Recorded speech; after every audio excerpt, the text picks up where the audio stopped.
Simulan naman natin ang balita mula sa bahagi ng Visayas.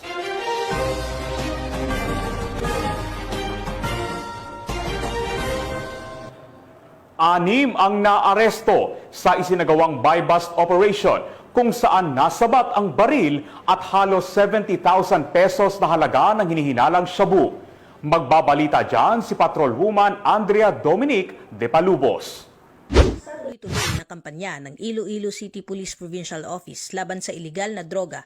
6 na individual ang nahuli sa magkahiwalay na buy-bust operation sa loob lamang ng isang araw sa Santa Barbara, Iloilo nito lamang ika-11 ng Nobyembre taong kasalukuyan. Pinangunahan ni Police Captain Alberto V. Manggilimutan Jr., officer in charge ng Tubungan Municipal Police Station ang unang operasyon na nagresulta sa pagkakaaresto ng 5 sospek, kabilang ang 2 menor de edad na kumpiska sa kanila ang tinatayang 5 gramo ng hinihinalang shabu, isang 12-gauge rifle at 4 na bala.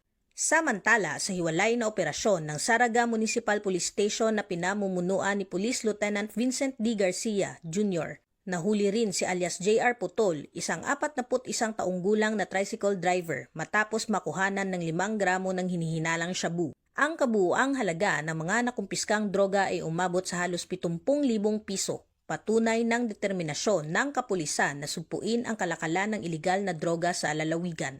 Ang mga naarestong sospek ay kasalukuyang nasa kustudiya na ng pulisya at sasampahan ng kasong paglabag sa Republic Act 9165 o ang Comprehensive Dangerous Drugs Act of 2002 at Republic Act 10591 o ang Comprehensive Firearms and Ammunition Act. Samantala, ang 2 menor de edad ay nasa pangangalaga ng Municipal Social Welfare and Development Office para sa wastong disposisyon. Sa bawat matagumpay na operasyon, muling pinapatunayan ng Police Regional Office 6 ang kanilang tapat na serbisyo at malasakit para sa mamamayan. Patuloy silang magsisilbing sandigan ng publiko tungo sa isang ligtas, maayos at drug-free na Western Visayas. Mula dito sa Police Regional Office 6, ako ang inyong Police News Network Correspondent, Patrolwoman Andrea Dominic de Palobos. Alagad na batas, tagataguyod ng balitang pulis.